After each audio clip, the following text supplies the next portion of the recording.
नमस्कार। आज की प्रस्तुत कहानी है रोमियो जूलियट। रोमियो जूलियट कहानी का नाम आप सबने सुना होगा और इसकी रचना की है प्रसिद्ध रचनाकार विलियम शेक्सपियर ने। विलियम शेक्सपियर को लगभग सभी लोग जानते हैं, पूरी दुनिया उन्हें जानती है। विलियम शेक्सपियर इंग्लिश लिटरेचर की दुनिया में एक जाना-माना नाम है। शेक्सपियर की जो कहानियाँ हैं वो बहुत ही प्रसिद्ध है, जगत प्रसिद्ध है। रोमियो जूलियट कहानी के ऊपर तो बड़ी-बड़ी यूनिवर्सिटीज़ में प्ले होते हैं, ड्रामा किया जाता है और इसी तरह इनकी अन्य कहानियाँ भी बहुत ही ज़्यादा प्रसिद्ध हैं। लेकिन हिंदी के जो दर्शक हैं या हिंदी के जो श्रोता हैं, वो इनकी कहानियों से बहुत ज़्यादा परिचित नहीं हैं। तो उन्हीं के लिए आज हम नई सीरीज़ शुरू करने जा रहे हैं, जिसमें हम आपको विलियम शेक्सपियर की महान रचनाओं से आपको अवगत कराएँगे।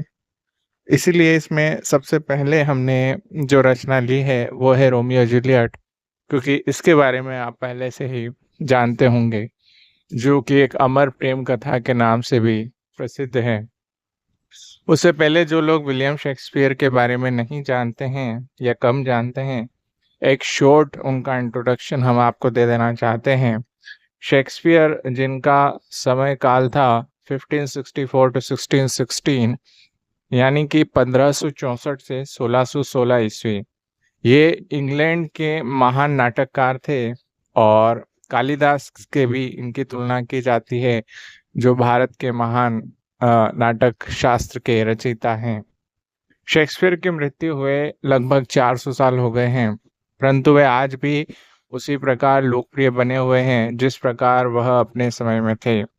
उनके नाटक किसी एक समय या एक मनुष्य के लिए नहीं लिखे गए थे, किंतु वे प्रत्येक मनुष्य और प्रत्येक समय में प्रासंगिक हैं। उनके नाटक में आत्मा के सारे भाव और सब प्रकार के रस हैं। उनके नाटक एक दूसरे से इतने अलग हैं कि लगता है कि यह एक मनुष्य ने बनाए ही नहीं हैं। तो आज हम उन्हीं में से एक नाटक यानी कि रोमियो एंड जूलियट आपको पूरी कहानी हिंदी में सुनाएंगे। हम आशा करते हैं आपको हमारी ये सीरीज अच्छी लगेगी। तो हम शुरू करते हैं Romeo and Juliet, written by William Shakespeare. तो ये कहानी है इटली देश की। इटली देश के वरोना नामक नगर में दो बड़े पैसे वाले परिवार रहा करते थे। धनी घराने, मतलब जो रिच फैमिलीज थी वो रहा करती थी, जिनमें से एक फैमिली का नाम था कापुलट और दूसरे का नाम था मॉन्टेक। तो ये दो फैमिलीज हैं जो इटली में रहती हैं, दोनों ही बहुत पैसे वाले हैं, रिच हैं, एलाइट फैमिलीज हैं। इन दोनों फैमिलीज में बहुत समय से दुश्मनी चली आ रही थी और अब थोड़े दिनों से यह दुश्मनी इतनी बढ़ गई थी कि न केवल उन घरानों के मनुष्य आपस में दुश्मनी रखते थे, किंतु उनके दूर के जो रिश्तेदार थे या नौकर थे वो भी एक दूसरे को पसंद नहीं करते थे। जब कभी कापुलट के नौकर मोंटेक के नौकर को बाजार में मिल जाते या मोंटेक के रिश्तेदार की कापुलट के रिश्तेदार से मुलाकात हो जाती, तो इनके बीच में क्या होता था? मेल मिलाप बिल्कुल नहीं, इनके बीच में मारपीट, गाली गलौज या लड़ाई झगड़ा जरूर होता था। इन दोनों विरोधी परिवारों के कारण सारा शहर परेशान था, क्योंकि शायद ही कोई ऐसा दिन होता था जब किसी गली, किसी बाजार या किसी हाट में दोनों फैमिली यानी कि कापुलट और मोंटेक के नौकरों या रिश्तेदारों के बीच झगड़ा न हो गया हो। कभी कभी ये झगड़े इतने बढ़ जाते थे कि दोनों ओर से तलवारें खिंच जाती और बहुत से लोग जान से मारे जाते थे। जी हाँ, बिल्कुल सही।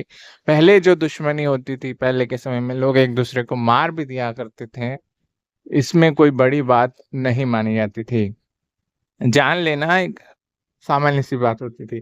तो दोनों परिवार मोंटेक और कापुलेट एक दूसरे से इतना नफरत करते हैं कि जब कभी इनके नौकर या इनके रिलेटिव्स आपस में मिल जाते हैं, गलती से कहीं दिख जाते हैं, तो एक दूसरे से लड़ते हैं और ये लड़ाई बढ़ कर के एक दूसरे की जान लेने तक पहुंच जाती है।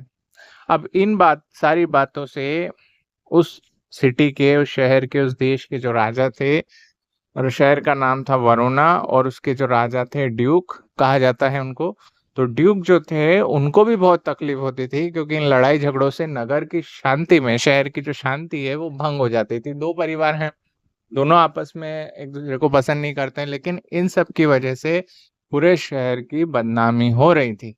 तो शहर के जो मेयर थे, जो राजा थे, वो इन दोनों परिवारों से परेशान थे।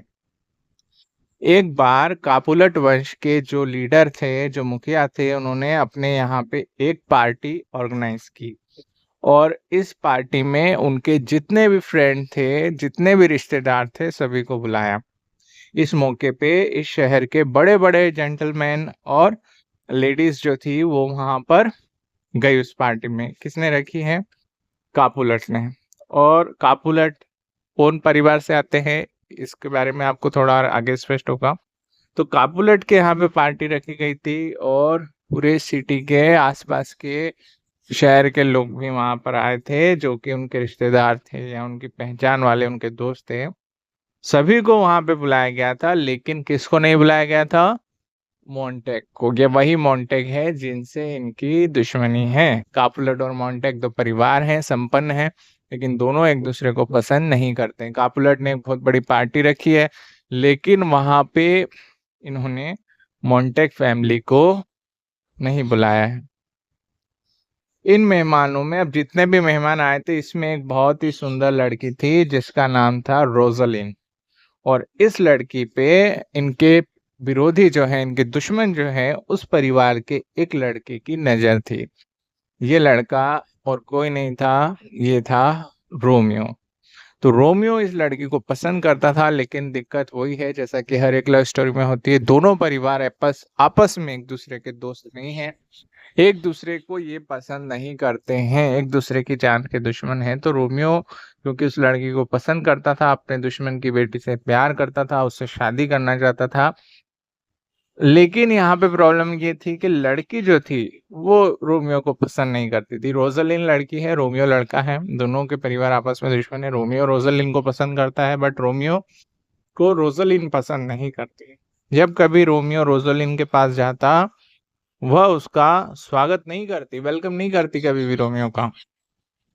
परंतु प्रेम की दशा तो विचित्र है, चाहे प्रेम पात्र स्वीकार करे या न करे, अपने प्रिय को देखे बिना चैन नहीं पड़ता है।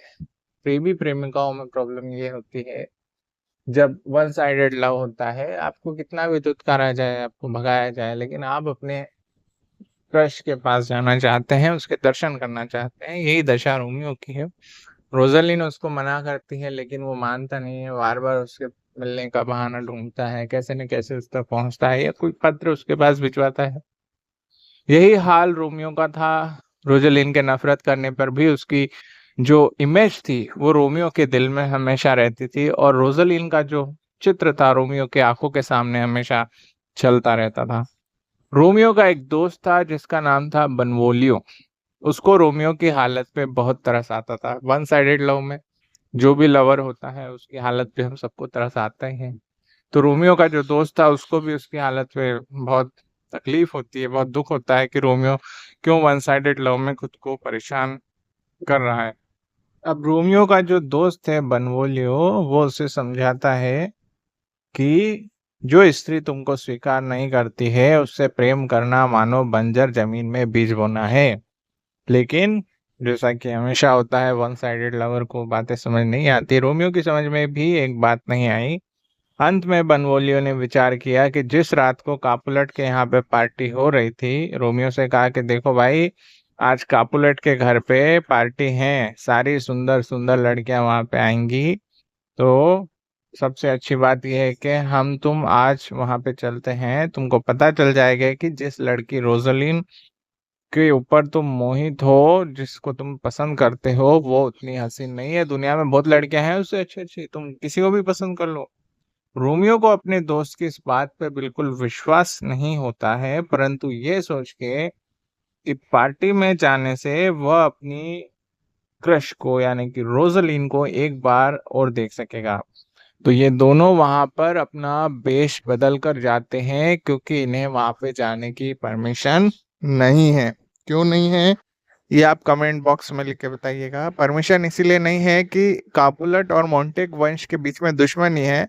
पार्टी है कापुलेट के घर पे और रोमियो बिलोंग करता है मोंटेग वंश से, डायनेस्टी से। इसीलिए इन दोनों को पार्टी में जाना है, लेकिन ये ओपन में नहीं जा सकते हैं, अपना पीएस बदल करके वहां पे जाते हैं। बूढ़े कापुलेट जो फैमिली का जो ऑनर मुखिया जो है, बूढ़ा कापुलेट, उसने इनवाइटेड लोगों को बहुत वहां पे आदर सत्कार किया, उनको अच्छे से उनका रिस्पेक्ट किया, सम्मान दिया उनको। यहाँ तक कि रोमियो और उसके दोस्तों का भी अन्य जेंटलमैन की तरह आदर किया गया, और कोई भी उनको पहचान नहीं पाया कि ये दोनों उनके शत्रु हैं। बूढ़ा कापुलेट एक अच्छा इंसान था, सरल और हंसमुख स्वभाव का जेंटलमैन था। उसने युवकों और युवतियों से मुस्कुराकर धीरे से कहा कि एक समय हमारे भी दिन थे जब जवानी में हम युवतियों के साथ डांस करते और उनके कानों में प्रेम भरे शब्द बोला करते थे। इसी हंसी खुशी के साथ पार्टी में डांस शुरू हो जाता है और अनेक स्त्री पुरुष जो हैं वो डांस करने लगते हैं, जैसा कि यूरोपियन कंट्रीज की पार्टीज में हुआ करता था।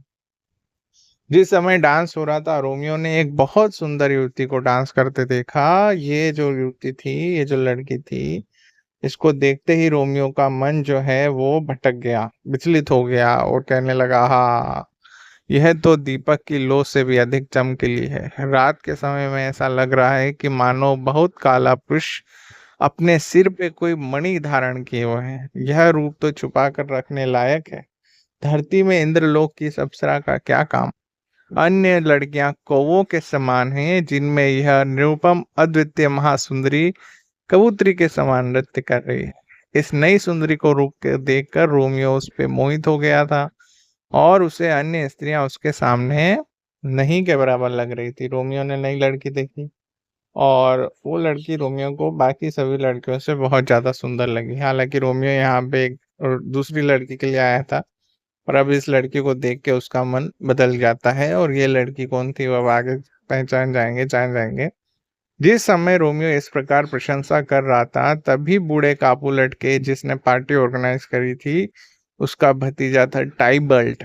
टाइबल्ट ने रोमियो की आवाज सुनी और आवाज से उसको पहचान लिया, और ये देख कर कि उनका दुश्मन पार्टी में बिना परमिशन के आ गया है, टाइबल्ट जो है वो गुस्सा हो गया।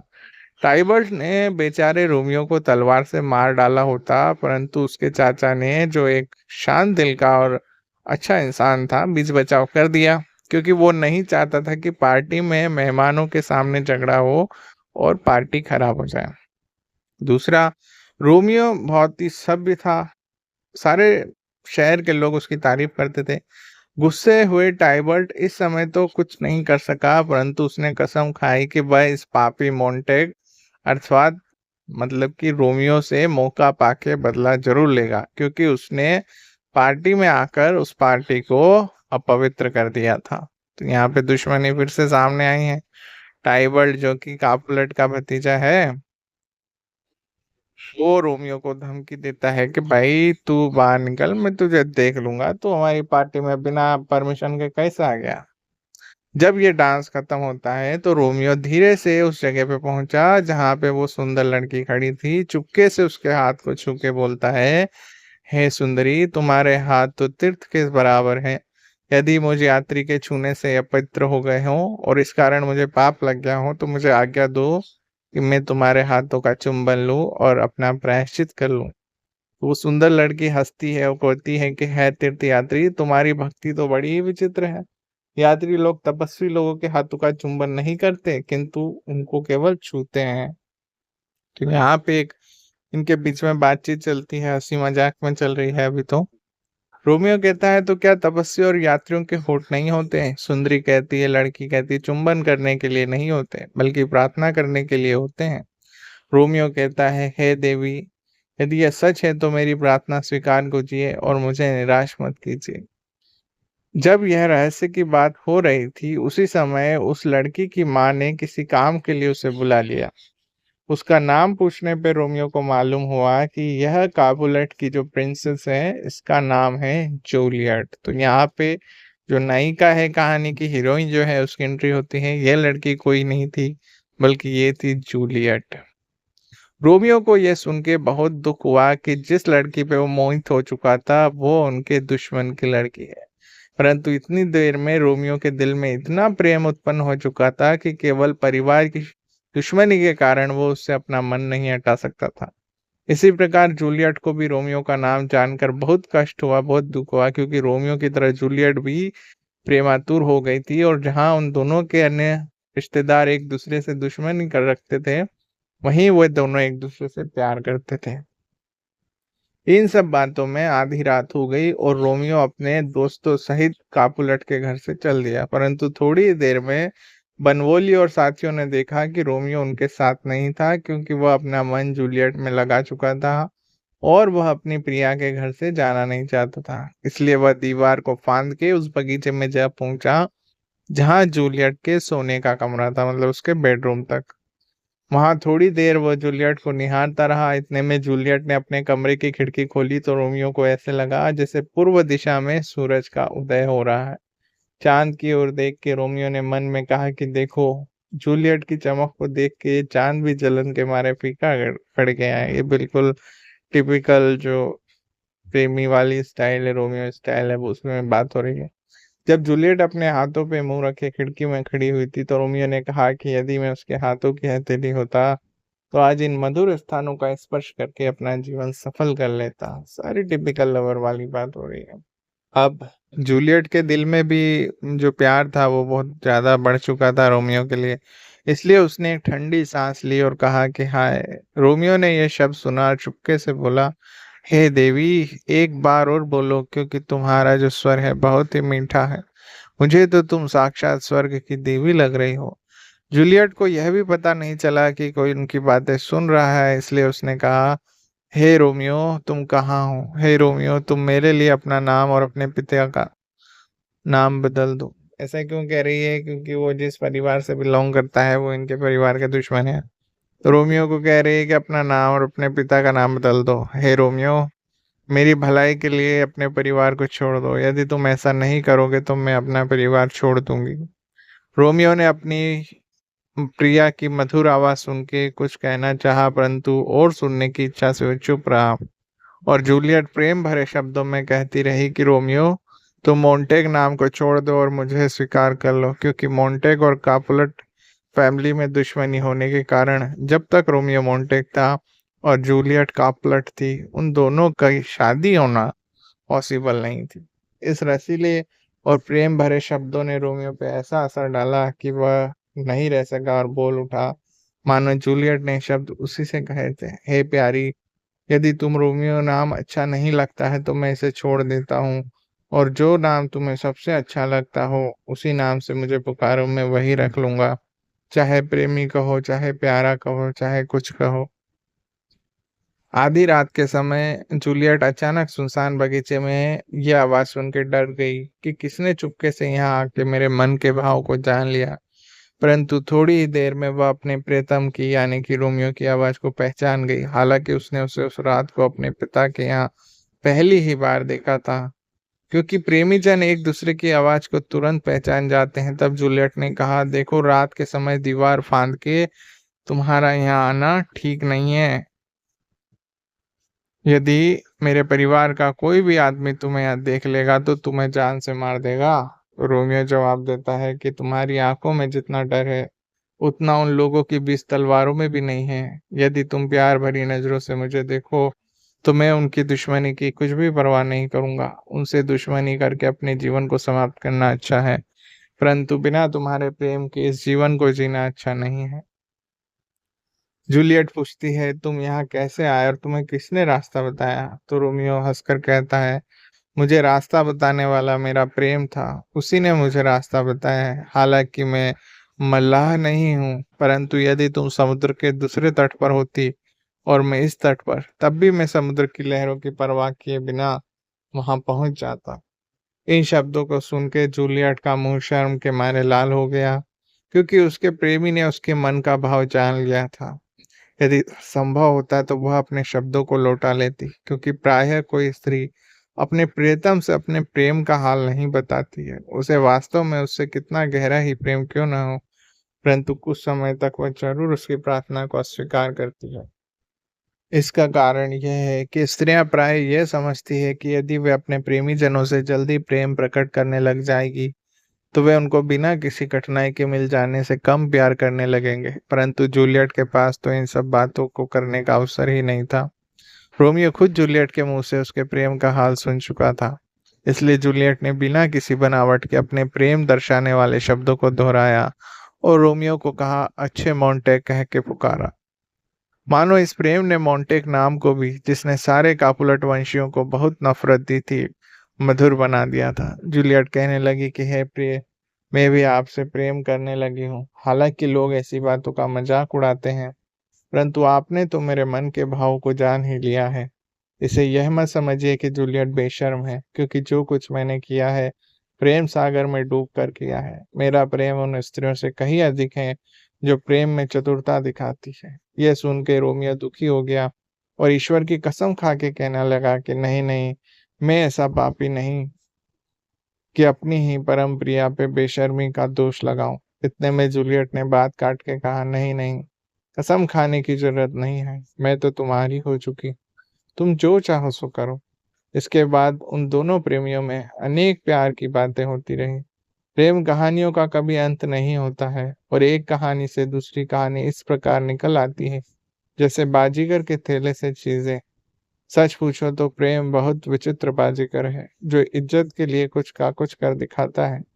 रोमियो और जूलियट को बातें करते करते कई घंटे बीत गए और सुबह होने में थोड़ी ही देर बची थी। तब जूलियट की दासी ने उसे सोने के लिए पुकारा, परंतु प्रेम कहानी के सामने किसे नींद आती है। जूलियट बार बार अपने सोने के कमरे में जाती और फिर लौटकर अपने प्रेमी से दो बातें करके चली जाती है। तब दासी ने फिर पुकारा तो रोमियो ने आखिर में कहा कि हे प्रिय, क्या तुम हमारी हो गई? जूलियट ने कहा, हे प्राणपति, तुम खुद अपने कानों से सुन चुके और मैं कई बार इसको कह चुके। मेरा प्रेम समुद्र के समान बहुत बड़ा है। मैं तन मन धन सब आप पर न्यौछावर कर रहे हैं। अब मेरे पास कुछ भी नहीं बचा है जिसे मैं आपको भेंट करूं। हाँ, यदि आप फिर सुनना चाहते हैं तो उन्हीं शब्दों को आपकी खुशी के लिए मैं फिर दोहराती हूँ। इन आपसी वादों के बाद यह तय हुआ कि दूसरे दिन जूलियट एक दूत को रोमियो के पास भेजेगी और रोमियो इतने समय में विवाह की तैयारी कर लेगा। उसके बाद उन दोनों के जीवन भर के लिए आपसी संबंध हो जाएंगे। ऐसा तय करके वे दोनों दुखी चेहरा लेके एक दूसरे से अलग हुए। रोमियो को अपनी प्रिया से अलग होकर बिल्कुल भी नींद नहीं आई और वह थोड़ी देर इधर उधर घूमता रहा, आकाश पाताल की बातें सोचता रहा। थोड़ी देर में सुबह हो गई और वह एक साधु की कुटी में पहुंचा। उस साधु का नाम था लॉरेंस। वह साधु बहुत सवेरे उठ के अपने नित्य कर्म में लगा हुआ था। जब उसने रोमियो को देखा तो तुरंत समझ गया कि आज रोमियो रात भर सोया नहीं है और किसी के प्रेम के मारे, जैसा कि अधिकतर युवकों का हाल होता है, उसे नींद नहीं आई। साधु लॉरेंस का यह विचार तो ठीक ही था कि रोमियो प्रेम का रोगी है, परंतु इसके साथ ही इसका यह विचार ठीक नहीं था कि इस प्रेम रोग का कारण रोजलिन है। जब रोमियो ने उसे अपनी इस नई प्रेमिका का हाल सुनाया और विवाह करने में साधु की सहायता मांगी, तो साधु लॉरेंस ने उत्तर दिया कि देखो, लड़कों का प्रेम दिल से नहीं होता किंतु आंखों से होता है। यही कारण है कि कल तक तुम रोजलिन पे जान देते थे और आज रात वह प्रेम बर्फ की तरह पिघल गया और तुम जूलियट को चाहने लगे। इस पे रोमियो ने कहा, आपने मुझे कितनी बार समझाया है कि तुम रोजलिन से प्रेम करना छोड़ दो, क्योंकि वह मुझसे प्रेम नहीं करती। यही कारण है कि मैं जूलियट को चाहने लगा हूँ और वह भी मुझे चाहती है। साधु लॉरेंस इस बात को सुन के उन दोनों की शादी कराने के लिए राजी हो गया, क्योंकि उसे एक तो उन दोनों में बहुत प्रेम था, ऐसा उसे लगता था, जैसा कि पति पत्नियों में आपस में होना चाहिए। और दूसरा साधु का यह विचार था कि मोंटेग और कापुलेट दोनों विरोधी घरानों में यदि विवाह रूपी संबंध हो जाएगा तो ये दोनों फैमिली आपस की दुश्मनी को खत्म करके एक दूसरे के मित्र बन जाएंगे और वरोना नगर की जो अशांति है वो हमेशा के लिए खत्म हो जाएगी। दूसरे दिन सुबह जूलियट अपने वादे के अनुसार साधु लॉरेंस की कुटिया पर आ गई, क्योंकि रोमियो ने दूत के द्वारा उसे यह सब कहला भेजा था। यहाँ साधु लॉरेंस ने दोनों का विवाह करा दिया और आशीर्वाद दिया कि सॉरी, परमात्मा दोनों घरानों पे कृपा करे, इनकी आपस की दुश्मनी को मिटा दे। विवाह के बाद वे दोनों अपने-अपने घर चले गए और रोमियो ने उस रात को उसी बगीचे में आने का वादा किया, जहाँ वे 2 रात पहले दीवार फांद के जूलियट को देखने आया था। जिस दिन सुबह इन दोनों स्त्री-पुरुषों का विवाह हुआ था, उसी दिन दोपहर के समय रोमियो और उसका दोस्त बेनवोलियो और उसका मित्र मर्क्यूशियो बाजार में घूम रहे थे। इतने में जूलियट का चचेरा भाई टाइबल्ट आया। ये वही टाइबल्ट है जिसने रोमियो को उस पार्टी में जान से मारने की धमकी दी थी। तो जब ये रास्ते पर थे, इन्हें टाइबल्ट मिल गया, जो कि जूलियट का चचेरा भाई यानी कि कजिन था। इसके साथ वहां पे उनके बहुत सारे नौकर भी आ पहुंचे। यह वही टाइबल्ट था जिसने पार्टी के टाइम पे रोमियो को जान से मारने की धमकी दी थी। टाइबल्ट एक बहुत ही लड़ाकू और झगड़ालू लड़का था। उसने मर्क्यूशियो से कहा कि तुम दुष्ट रोमियो के साथ रह के क्यों दुष्ट बन रहे हो। मर्क्यूशियो का स्वभाव भी कुछ ऐसा ही था, इसलिए वह भी टाइबल्ट को कठोर शब्द कहने लगा। टाइबल्ट ने रोमियो को भी गालियां दी और कहना शुरू किया, क्योंकि उसे मोंटेक लोगों से उतनी ही नफरत थी जितनी कि एक साधु को पाप कर्म से होती है। परंतु रोमियो पहले से ही इन झगड़ों में कुछ भी हिस्सा नहीं लेता था और अब तो जूलियट के साथ शादी होने से उसका कापुलेट वंश से भी एक तरह से संबंध हो चुका था। अब कापुलेट शब्द रोमियो को बहुत ही अच्छा लगने लगा था, क्योंकि यह उसकी प्यारी जूलियट का नाम था। इसलिए उसने टाइबल्ट को सभ्य कापुलेट कह के पुकारा और झगड़े को खत्म करना चाहा।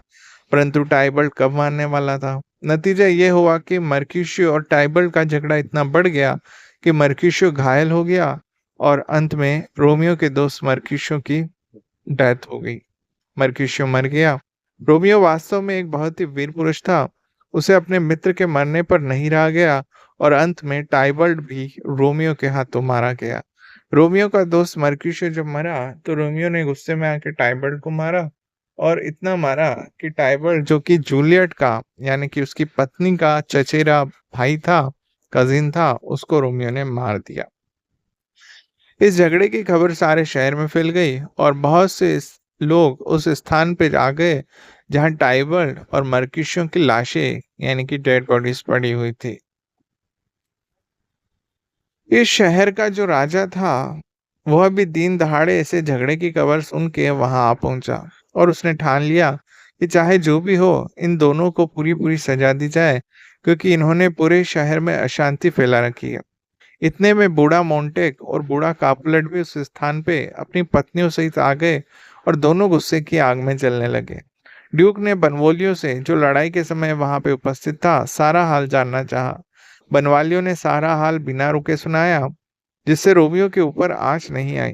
कापुलेट की पत्नी टाइबल्ट के मारे जाने पर इतना गुस्सा हुई कि उसने राजा से रोमियो को मृत्युदंड दिए जाने का आग्रह किया और कहा कि आप बनवोलियो की गवाही पर ध्यान मत दीजिए, क्योंकि वह तो रोमियो का दोस्त है। इस प्रकार वह अपने ही दामाद का गला काटने की कोशिश कर रही थी, क्योंकि उसे मालूम नहीं था कि रोमियो उसकी पुत्री जूलियट का पति है। दूसरी ओर मोंटेक की पत्नी अपने पुत्र की जान बचाने के लिए प्रार्थना कर रही थी और कह रही थी कि टाइबल्ट तो खुद ही मर्क्यूशियो को मारने का अपराधी था, इसलिए रोमियो को किसी तरह की सजा नहीं देना चाहिए। परंतु ड्यूक ने इन औरतों की बातों पर ध्यान नहीं दिया और रोमियो को वरोना नगर से निकल जाने की आज्ञा दी। जूलियट के दिल पे रोमियो के देश निकाले से बहुत ज्यादा चोट लगी, क्योंकि उसके विवाह को हुए अभी थोड़े घंटे ही बीते होंगे कि वह हमेशा के लिए अपने पति से अलग हो गई थी। पहले तो उसको रोमियो पे बहुत गुस्सा आया कि उसने क्यों उसके भाई को मार डाला, परंतु वह रोमियो के लिए कहने लगी कि हे प्रीतम, मैं अब तुमको क्या कहूँ। तुम देखने में तो देवता के समान सुंदर हो, परंतु टाइबल्ट को मारने में दानव से भी क्रूर बन गए। देखने में तुम कोमल कबूतर की तरह मुलायम लगते हो, परंतु तुम्हारा दिल चील के समान कठोर है। देखने में तुम फूल हो, परंतु वास्तव में तुम फूल में छुपे हुए सांप हो। जब वह ऐसी गुस्से से भरी बातें कह रही थी, तब टाइबल्ट के प्रेम के कारण उसके आंखों में आंसू भर आए। फिर थोड़ी देर में वे दुख के आंसू खुशी के आंसुओं में बदल गए, क्योंकि उसका भाई तो मर गया, परंतु उसका प्रियतम, जिसे वह लाखों टाइबल्टों से अधिक चाहती थी, जिंदा था। उसने सोचा कि टाइबल्ट का मरना उचित ही हुआ, नहीं तो वो रोमियो को मार के हमेशा के लिए उसके माथे पे विधवा होने का कलंक लगा देता। थोड़ी देर बाद जब उसने रोमियो को देश निकालने के बारे में सोचा, तो वो फिर से रोने लगी। इस प्रकार दुख भरी जूलियट का वह पूरा दिन दुख में ही कटा। यह तो जूलियट का हाल था। अब रोमियो की हालत के बारे में सुनिए। देश निकाले की आज्ञा पाकर वह साधु की कुटी पर गया और वहां उसने सारा समाचार सुनाया। देश निकाले का दंड उसे मृत्यु दंड से भी अधिक लग रहा था, क्योंकि उसके लिए अपनी प्रियतमा जूलियट से अलग होना मौत ही थी। जूलियट वरोना में थी, इसलिए वरोना ही उसके लिए स्वर्ग के समान था। वरोना से बाहर सारा संसार उसके लिए नरक से भी अधिक दुखदायी था। रोमियो की आत्मा पर दुख का ऐसा पहाड़ आ गिरा कि बेचारा बेहोश होकर गिर पड़ा, मानो वहीं अपनी जान देना चाहता है। साधु लॉरेंस ने संसार की असहायता पे उसे भाषण दिया और धर्म उपदेश द्वारा ज्ञान देना चाहा, परंतु प्रेम रोगी को कोई उपदेश समझ में नहीं आता है। जब वह इस प्रकार बेहोश पड़ा हुआ था, उसी समय जूलियट के दूत ने आकर उसे संदेश सुनाया। प्रिया के संदेश से उसे कुछ संतोष हुआ। साधु लॉरेंस ने उसे होश में देखकर समझाया, देखो, खुद अपनी जान देना महापाप है। वीर पुरुष सांसारिक दुखों से इस प्रकार नहीं डरते। तुमने टाइबल्ट को तो मार ही डाला, अब खुद को मार के जूलियट के जीवन को भी समाप्त मत करो, क्योंकि उसका जीवन तुम्हारे जीवन के भरोसे ही है। मनुष्य मोम के समान है जो बिना साहस के जल्दी पिघल जाता है। तुम्हारे लिए यही बात संतोषजनक है कि तुम्हें मृत्युदंड नहीं दिया गया है। ईश्वर ने यही अच्छा किया कि तुम टाइबल्ट के हाथों से बच गए। परमात्मा को धन्यवाद दो कि जूलियट जीवित है और वह तुम्हारी है। हालांकि इस बात की कुछ भी आशा नहीं थी कि तुम ईश्वर की इस कृपा को अपनी जान देकर अस्वीकार कर रहे हो और व्यर्थ पापी बन रहे हो। जब रोमियो को कुछ संतोष हुआ तो साधु लॉरेंस ने उसे सलाह दी कि आज रात को चुपचाप अपनी प्रिया से विदा ले आओ और थोड़े दिन तक मेचुआ नगर में जाके रहो। मौका मिलने पर मैं तुम्हारे विवाह की बात सबको बता दूंगा और संभव है कि इस खबर को सुन के कापुलेट और मोंटेग आपस में दोस्ती कर लें और ड्यूक यानी कि राजा तुम्हारे अपराध के लिए तुम्हें क्षमा कर दे। फिर तुम खुशी खुशी वापस लौट आओ। रोमियो की समझ में बात आ गई और वह रात को अपनी प्रिया यानी अपनी पत्नी जूलियट से मिलने चल दिया। जूलियट ने पहले से ही प्रबंध कर रखा था और रोमियो उसी बगीचे में जाकर उससे मिला और उसके कमरे में पहुंच गया। रात बहुत सुख से बीती, परंतु सुबह जब अलग होने का समय आया तो दुख के मारे कलेजा टुकड़े टुकड़े होने लगा। आखिर में वह दुष्ट घड़ी आई पहुंची जब वे हमेशा के लिए अलग होने वाले थे। रात का अंधेरा कम होने लगा था और रोशनी की किरणें ऐसी लग रही थी मानो कोई मनुष्य उनके लिए चिता जला रहा हो। सुबह के गीत उनके दिल को छलनी कर रहे थे। हालांकि सवेरे का समय बहुत ही आनंद का समय होता है, परंतु इन दोनों दुखियारों के लिए यह समय महादुखदायी हो गया था। बहुत सोचने के बाद दोनों ने एक दूसरे को गले लगाया और रोमियो ने रोकर कहा कि प्राण प्यारी, अब विदा करो। हाय, ये तुम्हारी मोहिनी छवि हमेशा मेरे मन में बनी रहेगी। जूलियट शांत खड़ी थी, उसके मुंह से एक बात भी नहीं निकली। दुखी मुंह लिए कातर आंखों से वह अपने पति की ओर टुकुर टुकुर देख रही थी। ईश्वर ऐसा समय शत्रु को भी नहीं दे। कुछ देर के बाद वह कहने लगी, प्राण प्यारे, जाओगे? अच्छा, जाओ, लेकिन तुम इस दासी को मार के जा रहे हो। हाँ, अब मैं अपने प्राणपति का मुंह देख नहीं पाऊंगी। हाँ देव, क्या यही मेरे भाग्य में था? लगता है कि अब जीवन भर कभी आपके दर्शन नहीं होंगे। रोमियो ने एक ठंडी सांस भरी और खुश होकर बोला कि मैं जा रहा हूँ मेचुआ शहर में, परंतु मेरी जान यहीं पर है। वहां जाके पत्र द्वारा मैं तुम्हारी खबर मंगाता रहूंगा। कहने को तो बहुत कुछ था, परंतु शब्द उसके गले में ही अटक गए। हाय, सवेरा हो गया और रोमियो ने वहां से चलने की तैयारी की। तैयारी करना कोई आसान काम नहीं था। वह तो वहां अकेला ही था, परंतु अपने प्राणों से अलग होने के लिए क्या कुछ तैयारी नहीं करनी पड़ती? इसके लिए मिनट और घंटे नहीं, किंतु बहुत साल चाहिए। परंतु वहां तो मिनट भी नहीं थे। राजा की आज्ञा थी कि यदि सवेरे रोमियो वरोना नगर में पाया जाएगा तो उसे मृत्यु दंड दिया जाएगा। फिर वह उठा और उसने एक बार फिर अपनी प्रिया का मुख चुंबन किया। फिर अपने दिल को कठोर कर लिया, रस्सी द्वारा खिड़की से उतरा और वहां से चला गया। परंतु फिर लौट आया। उसके पैर आगे को बढ़ ही नहीं रहे थे। 2 कदम चलता तो 1 कदम लौट आता। होते होते बहुत देर हो गई। जाना तो था ही, रहने का कोई उपाय नहीं था। आखिर चल दिया। जूलियट के आंखों के सामने अंधेरा हो गया। उसे ऐसा लगा मानो वह अपने प्राणपति को शवालय में रखा हुआ देख रही है। रोमियो के दिल में भी ऐसे ही भाव उठ रहे थे, परंतु भगवान की यही इच्छा थी।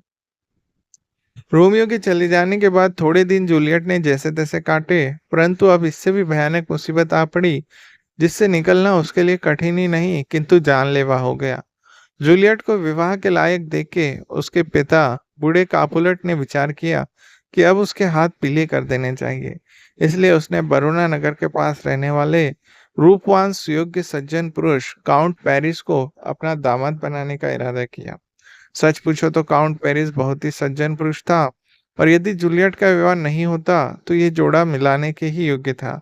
परंतु बेचारे कापुलेट को क्या मालूम था कि उसकी लड़की से उसके पुराने शत्रु रोमियो के गले में जयमाला पहले से ही डाल चुकी है। मतलब कि रोमियो और जूलियट की शादी हो चुकी है। इस बारे में कापुलेट को नहीं पता था, और इस वजह से उसने जूलियट की शादी काउंट पेरिस से तय कर दी थी। प्रतिवता जूलियट अपने विवाह का संदेश सुन के बहुत दुखी हुई और भेद को छिपाकर पिता से आज्ञा सविनय निवेदन करने लगी। कहने लगी कि पिताजी, अभी मेरी उम्र विवाह के योग्य नहीं है। अभी तो मैं बच्ची हूँ। दूसरा यह कि हमारे भाई टाइबल्ट को मरे हुए बहुत ही कम समय हुआ है। उसके मरने का दुख अभी दूर नहीं हुआ है। ऐसी हालत में पति दर्शन से क्या सुख मिलेगा? अभी उनका क्रियाकर्म ही पूरा नहीं हुआ है। इस समय विवाह करने से लोग हम पर हंसेंगे। इस प्रकार जूलियट ने विवाह रोकने के लिए बहुत कोशिश की, परंतु पिता से असली बात नहीं बताई, और बताती भी कैसे। मॉन्टेक परिवार से तो इतनी दुश्मनी थी कि कोई यह सोच भी नहीं सकता था कि जूलियट अपने ही शत्रु को अपना पति बना लेगी। बूढ़े कापुलेट ने जूलियट की एक भी बात नहीं सुनी, क्योंकि वह समझता था कि उसकी लड़की शर्म के मारे विवाह करने को तैयार नहीं हो रही है। तो उसने उसकी कोई बात नहीं सुनी। वह कहने लगा कि देखो, मैं तुम्हारी एक बात भी नहीं मानने वाला। विवाह की सारी तैयारी हो चुकी है, और अब तुम भी तैयार हो जाओ, और गुरुवार के दिन तुम्हारी शादी होगी काउंट पेरिस के साथ। बरोना नगर में ऐसी कौन मूर्ख स्त्री है जो काउंट पेरिस जैसे योग्य पुरुष की पत्नी बनना नहीं चाहेगी? फिर जूलियट को गोद में ले मुंह चूमकर कहा कि बेटी, तुम मूर्खता से अपने ही सौभाग्य में बाधा डाल रही हो। आशीर्वाद देता हूँ कि ईश्वर तुम्हें काउंट पेरिस के साथ आनंद प्रदान करेंगे। इस मुसीबत के समय में जूलियट को कोई धीरज देने वाला नहीं था। अंत में उसने साधु लॉरेंस के पास जाके सारा हाल कह सुनाया, क्योंकि लॉरेंस जूलियट को प्यार करता था और रोमियो तथा जूलियट दोनों उसी के द्वारा ही आपस में पत्र व्यवहार किया करते थे। साधु लॉरेंस ने कहा, एक उपाय तो है, परंतु वह बहुत कठिन है और तुमसे नहीं होने वाला। जूलियट बोली कि महाराज, अपना सतीत्व रखने के लिए कब्र में भी जिंदा जाने को तैयार हूँ, परंतु मुझसे यह नहीं होने वाला कि एक पति के होते हुए दूसरे पति को ग्रहण करके पाप की भागीदार बनूं। लॉरेंस ने उत्तर दिया कि जूलियट, तुम सचमुच सती और पतिव्रता हो। मैं तुम्हारी जरूर मदद करूंगा। कुछ चिंता मत करो और खुशी खुशी घर लौट जाओ। अपने पिताजी से कह दो कि तुमको पेरिस से विवाह करना मंजूर है। मैं तुम्हें इस समय एक शीशी में दवाई दे रहा हूँ। बुधवार की रात को इसे पीकर सो जाना। इसका असर यह होगा कि तुम देखने में मरी हुई लगोगी, और 42 घंटे तक तुम्हारा यही हाल रहेगा। जब पेरिस गुरुवार को तुमसे विवाह करने आएगा, तब तुमको मरा हुआ समझकर छोड़ जाएगा, और लोग तुमको कापुलेट वंश के शवालय में रखाएंगे। 42 घंटे के पहले मैं वहीं जाकर तुमको अपनी कुटी में ले आऊंगा, और पत्र भेजकर मेचुआ से रोमियो को बुला लाऊंगा। वह आके तुम्हें मेचुआ ले जाएगा। साधु लॉरेंस की बात जूलियट ने मान ली और हंसी खुशी शीशी को लेके घर चली गई। जूलियट की स्वीकृति को सुन के बूढ़े कापुलेट और उसकी पत्नी दोनों बहुत खुश हुए, और घर में गाजे बाजे बजने लगे। नए नए कपड़े और आभूषण बनवाए गए। जिधर देखो उधर बधाइयां दी जाने लगी। बुधवार की रात आ गई।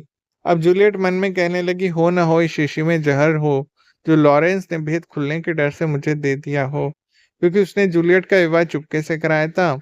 फिर वह सोचने लगी कि यदि मैं रोमियो के आने से पहले ही शवालय में जाग गई तो बहुत डर लगेगा, क्योंकि वहीं पास में टाइबल्ट की लाश पड़ी हुई सड़ रही होगी, और वह बहुत भयानक जगह होगी। फिर उसे भूत प्रेत आदि का डर भी होगा, क्योंकि उसने सुन रखा था कि कब्रों में बहुत से भूत प्रेत और चुड़ैलें दिखाई देती है।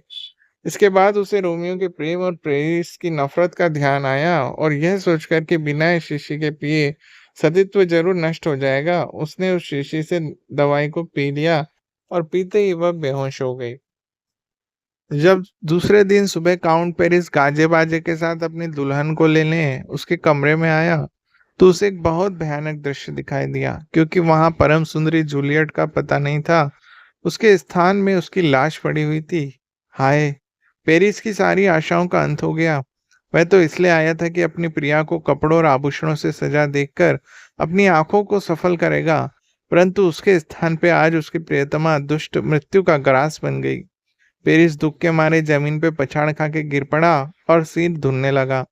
इस हल्ले को सुन के जूलियट के माता-पिता भी वहां दौड़े आए। उनको क्या खबर थी कि जिस बेटी का वह शादी करना चाहते थे, वह कमरे में मरी पड़ी थी। थोड़ी देर में सारे घर में सन्नाटा छा गया और नगर में जिसने सुना, उसी ने दुख प्रकट किया, क्योंकि विवाह के दिन ही होनहार बेटी के मर जाने से अधिक और क्या मुसीबत हो सकती है। चारों ओर हाहाकार होने लगा। जूलियट कापुलेट के घर की रोशनी थी। आज उनका वंश ही निर्बीज हो गया। आज उनके घर का दीपक बुझ गया। बाजे गाजे और नाच गाने सब बंद हो गए और उसकी जगह रोने पीटने की आवाजें सुनाई देने लगी। जो कपड़े विवाह जैसे उत्सव के लिए बनाए गए थे, उन्होंने कफन का काम किया।